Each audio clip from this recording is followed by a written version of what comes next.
Well, I'm here with Dan Mcquillan, who's just given us a fantastic wrap-up from the mypublicservices conference. And Dan, you had in that stuff about people and passion and humanity rather than processes and organisations and so forth. What was all that about?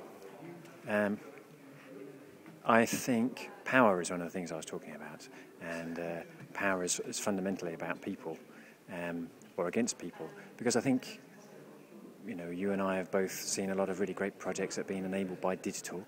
People talk a lot about participation, but they sometimes forget that underneath participation there's a power imbalances usually. We're not talking about a level playground here when we're developing new services or new digital enterprises, and I think we really need to face up now that we're growing up a bit to issues of power and how we're going to influence situations where there's a lot of vested interests.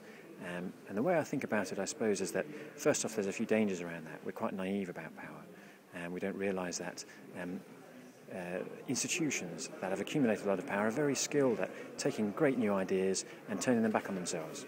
You know, taking something and supporting it in a way that turns it into a fig leaf for the same old stuff, even making it justify stuff that it was totally against to begin with. There's a process sometimes known as recuperation, taking stuff and turning it back on itself. This is a well-known way of dealing with the new, the exciting, the radical and the different. So I was just trying to say, let's think about power a bit, as well as the stuff we normally think about where it is, and counter to that. And after we've had a good cold look at power and where it is, have a think about what our real strengths are, which I don't think are simply an alternative way of doing the same old stuff, because we aren't going to see a situation where lots of self-generated citizen initiatives that are partly voluntary, a little bit amateur, a little bit emergent, are suddenly going to replace the massive scale, mission-critical government stuff, nor should they.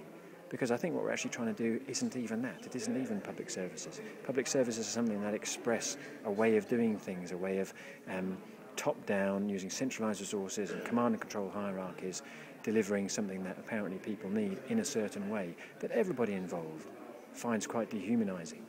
And what we're about is tapping into that stuff that, in a way, institutions are so jealous of.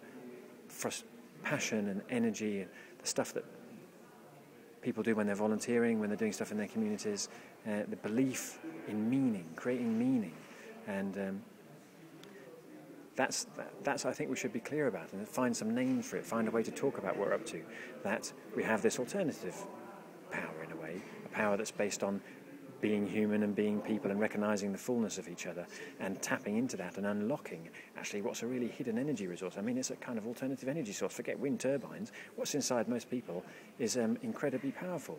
Most of the time we don't realise it. We're led to believe that we can't do anything. These are faceless and giant institutions and the world's a giant collapsing system, and what have we got to do about it? And yet, when something like that gets tapped into, you get this huge unlocking of energy, and not just energy, but ideas and passion and inspiration, and people get off their backsides and they do stuff. Of course, there has to be money involved somewhere, because that's currently a money economy. We need to pay the bills. And do you see some examples of where that's working well? I think you mentioned transition towns as one example. I mentioned transition towns in a way because they're not very digital, as far as I can see, and I know a really great guy called Ed, who I think you also know, who's involved with helping them out with the digital side. But I think I like transition towns because they represent a social movement that has all those characteristics of the stuff that we like. They're participative, they're transformative, they're kind of viral, actually. It's spreading like a viral thing, but they're socially rooted. You know, they're rooted in, it's about people-to-people interactions. They're inside communities, and they have a kind of base of real-life activity. And I would just like to see a little bit more connection between stuff like that. They could really benefit from the leverage of our digital stuff. And the digital stuff needs that kind of social roots to me in order to take root. Otherwise, it could easily get swept away or used as window dressing. So it's not just transition towns; it's any real social processes that have behind them move to make society a better place are a natural home for the digital stuff that we do. Are you hopeful that a new government of whatever complexion will help give us a climate in which that can prosper, or is it going to be equally bleak whoever gets back? Yeah. Well, those who know me might say that no. Well, first off, I think it's contradictory for us to put our faith in any kind of government, in the sense that we're not talking about that stuff, right? That's another game. Okay, that's power trading and, like I say, command and control stuff that seems very important because it does touch our lives, but it's just not what we're talking about. They can't really help very much, other than in the oft-repeated way of not obstructing things. The fear that I have, if there's a transition change from a current model where the government believes that the services should be delivered centrally, to a new model which is dressed up in an idea of post-bureaucratic, but may involve taking all funding and sustainability away from any kind of public initiatives, means that it's that recuperation thing. You know, this kind of voluntary citizen services using blocks is going to be a replacement, and we'll end up with all sorts of wrong expectations. You know, we're just not in the same. I don't think we're in the same game. You know, we're not about doing their stuff or not doing their stuff. It's just it's a different dimension. What we're doing is trying to build a different kind of society from the inside, and I think it is actually quite tough either way.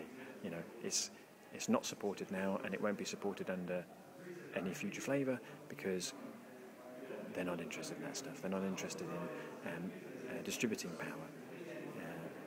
In fact, I don't think they can do it. I think it's sort of against their DNA. So the best thing we can hope for is making a very real case that the current crisis of that whole system, political, financial, environmental, means that it's unsustainable for them to be sucking up all the resources, and it has to feed out somewhere else.